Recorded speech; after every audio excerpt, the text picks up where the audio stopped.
जय श्री राधे। सभी का बहुत बहुत स्वागत है। आज का विषय हमारा है ज्योतिष को लेकर के। ज्योतिष आपके जीवन में क्या महत्व रखता है, क्या इससे आपको प्राप्त हो सकता है, अपने जीवन में चल रही समस्याओं का कैसे आप समाधान कर सकते हैं, ये ज्योतिष हमें बताती है। ज्योतिष क्या है?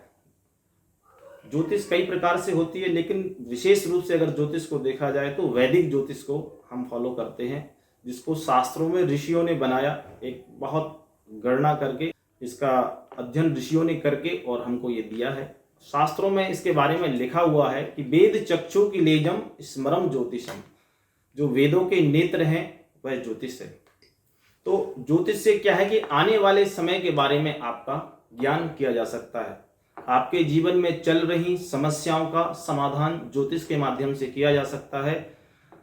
कुछ चीजें आपको भाग्य के माध्यम से मिल रही हैं, लेकिन कुछ चीजें आपको कर्म के माध्यम से प्राप्त होने वाली हैं, क्योंकि भाग्य और कर्म दोनों का जब समावेश होता है तो आपके जीवन में सुख समृद्धि होती है।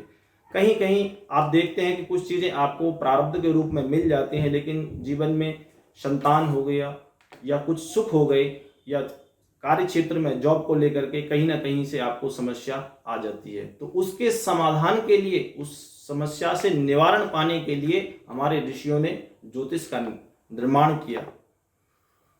अब उसका सही तरीके से विश्लेषण करना, उस समस्या को पहले समझना कि समस्या आखिर है कहाँ, समस्या कहाँ से आ रही है, तो उस समस्या को ज्योतिष के माध्यम से जाना जा सकता है। वो एक ऐसा ज्ञान है जो आपके जीवन में चल रही ग्रह दशाएं, उनके बारे में सही तरीके से गणना करके आपको एक सही दिशा, सही दर्शन कर सकते हैं ज्योतिष।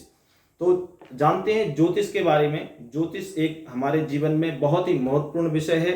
अगर कोई नया कार्य आप कर रहे हैं तो जरूर ज्योतिष के मुहूर्त, पंचांग में मुहूर्त देते हैं, उन मुहूर्तों के माध्यम से करें।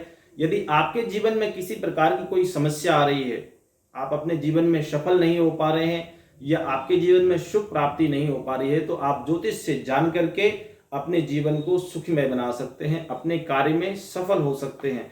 आने वाले समय में क्या होने वाला है आपके जीवन में, वो सिर्फ ज्योतिष ही बता सकती है, जो भविष्य के बारे में जान सकती है। आगे आपका कर्म भी उसके साथ जुड़ा हुआ है। कुछ लोग कहते हैं जी हमने तो पूछ लिया था, हमारे साथ ऐसा क्यों नहीं हुआ। देखिए, पूछना एक अलग विषय है, लेकिन उसमें आपने अपना कर्म भी, अपने कर्म के माध्यम से भी उस चीज को सही किया जा सकता है। जब तक आप अपना कर्म नहीं करेंगे, जब तक उस चीज का उपाय नहीं करेंगे, तो उस समस्या का समाधान कैसे होगा। जैसे आप देखते हैं कि किसी की शनि की 7.5 चल रही है, किसी की कुंडली में पितृदोष है। आज के समय में पितृदोष एक आम बात हो गई है। पितृदोष हर दूसरी कुंडली में हमको देखने को मिल जाता है।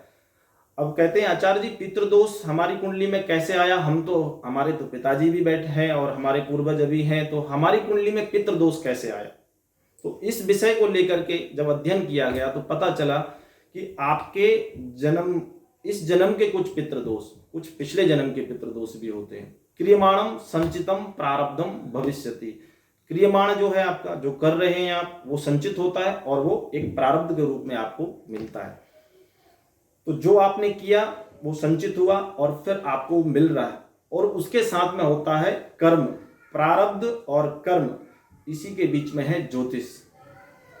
आपके जो आपने किया हुआ है वो आपका प्रारब्ध है, आपको मिलना है, लेकिन कुछ कर्म से आप उसको सही भी कर सकते हैं। कुछ अगर मिस्टेक हुआ, कुछ गलती हुई आपसे, आपने अपने पूर्वजों की, गौ की सेवा नहीं करी, माता पिता की सेवा नहीं करी, या पूर्वजों का ऋण नहीं उतारा, पितृऋण, मातृऋण और देव ऋण, 3 प्रकार के ऋण हमारे ऊपर होते हैं। यदि हमारे जीवन में किसी प्रकार का कोई ऋण रह जाता, अगले जन्म में वो पितृदोष के माध्यम से हमको मिलता है। कुंडली में हम प्रथम भाव, द्वितीय भाव, पंचम भाव, सप्तम भाव, अष्टम भाव, नवम, दसम भाव में यदि शनि केतु की युति होती है, या राहु मंगल की युति होती है, सूर्य चंद्रमा की युति होती है, उसके साथ राहु बैठ जाता है, तो कई प्रकार से पितृदोष का ज्ञान करते हैं कुंडली में। तो पता चलता है विश्लेषण से कि कहां से हमारी कुंडली में पितृदोष आया। यदि पितृदोष है तो उसका विधि से उसका निवारण करना चाहिए और हमारे पूर्वजों को प्रसन्न करना चाहिए। उससे ही हमारे जीवन में सुख समृद्धि होती है।